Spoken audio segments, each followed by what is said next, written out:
Hello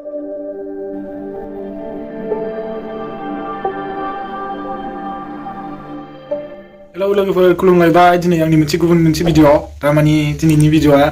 एसे माबा जागोन माने दा नोंथांमोना मिथिबाय थाखागोन नैबे मोनसे गोदान टपिक्स लानानै फैदों दा माने नोंथांमोना अनेक फेसबुक एकाउन्टजों बिदिनो कमेन्ट खालामलायनाय माबा पस्ट खालामनानै कमेन्ट खालामलायनाय गावबा गावनि साननायफोरखौ कमेन्ट होलायगासिनो दा माने कन्ट्रभार्सि सोलिगासिनो माबायाव फेसबुकआव हिन्दु खृष्टाननि दा बेखौनो आं नैबे खोथाखौसो बुंनो होननानै नैबे भिडिअखौ बानायनाय जादों थारमाने खोब साननोबो गोनां खोथा माने मानसिफ्रा अनेक खोथा बुंलागासिनो आरो गावबा गावनि साननायफोरखौ कमेन्ट होलायगासिनो माने खृष्टानमोन हौवाया हिन्दुमोन आरो बे हाबा जालायनायनिफ्राय जादों खृष्टान हिन्जावजों हिन्दु हौवाजों हाबा जालायनायनिफ्रायनो बे कन्ट्रभार्सिया सोलिगासिनो दं माने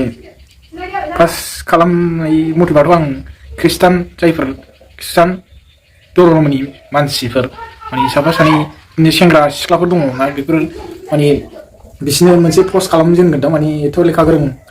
आबाव माबा बेबायदि होलायलायनायखौ आं नुजेनदों आरो दा माने बेहाय कन्ट्रभार्सि सोलिनांगौ खोथायानो जेबो फैयामोन माने धर्म लालायलायनानै दासिमबो बेफोरबायदि दावराव दावसि खालामलायबाय थायो जोंनि गेजेराव बर' हारिनि गेजेराव माने बेफोरबायदि खालामलायनो नाङामोन आं बेखौ सानो आरो माने ओमफ्राय आं नैबेखौबो नुहुरो जे माने बे माने जेयानो जा हिन्जावा खृष्टान बा हौवाया हिन्दु जेयानो जा माने हाबायाथ' गावसोर सानैजोंसो गोसो गोरबो मिलायना हाबा जादों नङा होमबा दा बेथ' जोंहा बुंनांगौ जेबो खोथा गैया नों आं नालाय मा बिसोरनि हाबा जानायाव बुंनांगौ जेबोआनो जोंहा माबा अबजेक्सन खालामनांगौआनो जेबोआनो गोनांथि गैयामोन मानो होनबा बिसोरनि न'खरनि जायनि हौवानि न'खर हिन्जावनि न'खर बिसोरबो गोसो गोरोबनानैसो बे हाबाखौ होदों ना दा बेहाय जोंहा बेखौ लानानै कन्ट्रभार्सि खालामलायनांगौ बेफोरबायदिखौ खालामनाङामोन आरो मानो होनबा दिनैनि समाव नैबेखौसो आं नुहुरो माने जों हिन्दु बा खृष्टानफोरनि गेजेराव माने बेफोरबायदि सानलायनाय हुदाया दासिमबो बिराद गाज्रि माबायाव दङ आरो माने खृष्टानफोरखौ जेनेबा आं बुंनोसै खृष्टानफ्रा माने हिन्दुफोरखौ माने इसेबां बेफोरबायदि गाज्रि माबागासिनो दं आरो खोथा होनगासिनो दङ बे माबानि गेजेरजों कमेन्ट्सनि गेजेरजों माने बेफोरबायदि गावसिनाव आरो जोंनाबो कयेकजन माने हिन्दु मानसिफ्रा माने होनगासिनो आरो माने बायदिसिना गाज्रि बहुत लाजाथाव खोथाफोरबो शेयार जागासिनो दं माने बेफोरबायदि खालामलायनाया मोजां जायाखै आरो माने बे ससियेल प्लेटफर्मा जाहैबाय नों आंनिल' नङा बेहाय अनेक मानसि गोरों गोराफोरबो नायो बा नोंनिफ्राय बैसो देरसिन बिमा बिफा बैसोनि समान सुबुंफ्रा बेहाय नायो दा बेहाय माने एथ'बां माने कन्ट्रभार्सि माने शेयार खालामलायबाय थानाया मोजां जायाखिसै माने बयबो गाज्रि मोनो बेफोरबायदि दा नैबेखौसो जोङो खौसेथि ओरैनो बर' हारिया खौसेथि गैया ओरै बेराफारसे पलिटिक्सनि खोथाखौ लायोबा जोंहा ओरैनो गावस्रा गावस्रिखा आरो दा नैबे धर्मनि बेलायावबो जों गावस्रा गावस्रिखौ नुनो मोनबाय थाखायो दा माने होनबा बे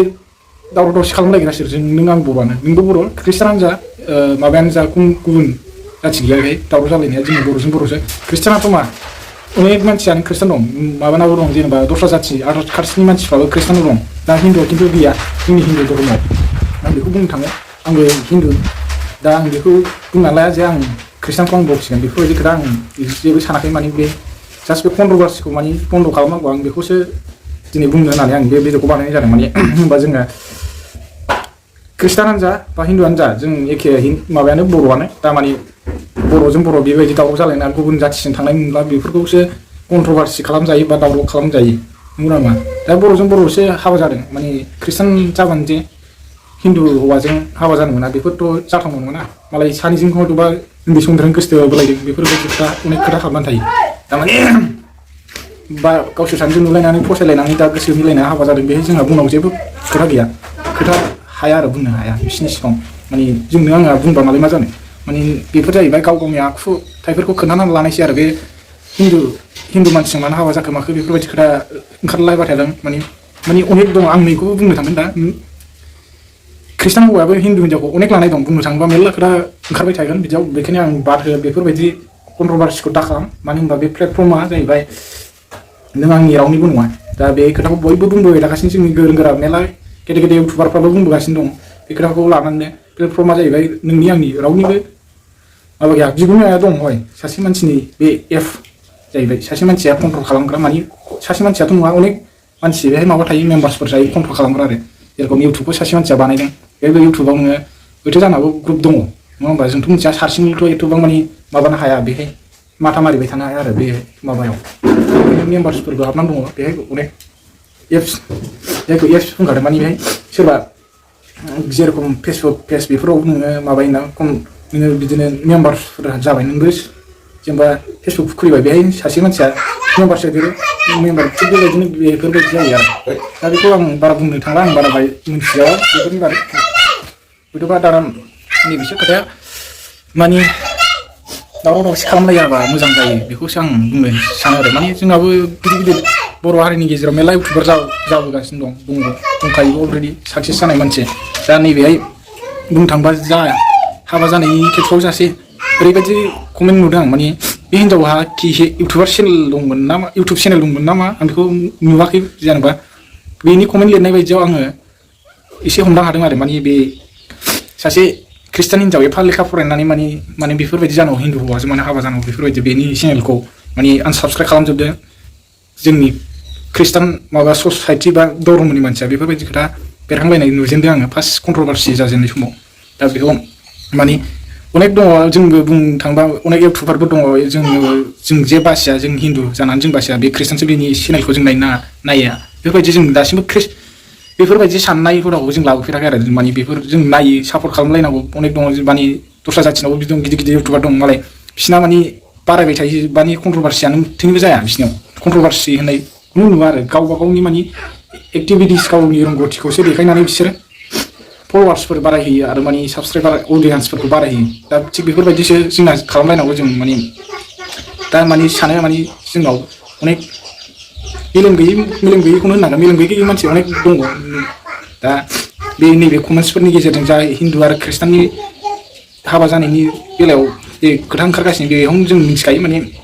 बेफोरबायदि मेलेम गैयै मानसिफोरबो दं दा आं बारा गोलावखौ बुंनो थांला लोगोफोर बेखिनियावनो आं दोनथ'नोसै जायखिया जाय बे कन्ट्रभारसिखौ दोनथ'नांगौ बा बन्द' खालामनांगौ बेफोरखौ शेयार दा खालामलाबायसै माने दा नोङो आं बै सोरखौबो रिकुवेस्ट खालामगोन जायफोर गोसो मिलायनानै हौवा गोदान बा हिन्जाव गोदानफ्रा हाबा जादों बिसोरबो एक्सन लानांगौ जानला मोनला बे फान्साव जानाय गावसोरसो बै हाबा जाग्राफ्रासो मान सनमान लेस जागासिनो दं बा बिसोरहासो बदनाम जागासिनो जों बदनाम जायाखै जाय कन्ट्रभारसि खालामग्राफोर जोंफोर जेनेबा जों बदनाम जायाखै बैसिनि फटकआ शेयार जागासिनो ना फटकफोर बेफोरसो बिसोरनि थाखाय बिस्रासो बदनाम जागासिनो दा हिन्जाव गोदाननि न'खरनिफ्रायबो ओमफ्राय हौवा गोदाननि न'खरनिफ्रायबो एक्सन लानांगौ जाय कन्ट्रभारसि खालामजेनग्रा मानसि बेखौ आं रिकुवेस्ट खालामहरो आंनिफ्राय बेखौ माने नोंसोर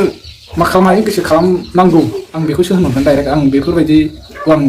सुखुवा मानो होनबा कन्ट्रभारसि जानायखौ आं लुबैखाया जों गैया दा बेखिनियावनो दोनथ'नाय जासिगोन लोगोफोर दिनैनि भिडिअखौ हाजासे माने लोगोफोरनो शेयार खालामबानो जाबाय मोजां मोनोबा जायफोरा मोजां मोनो नायनानै आंनि भिडिअखौ दा बेखिनियावनो दोनथ'बाय।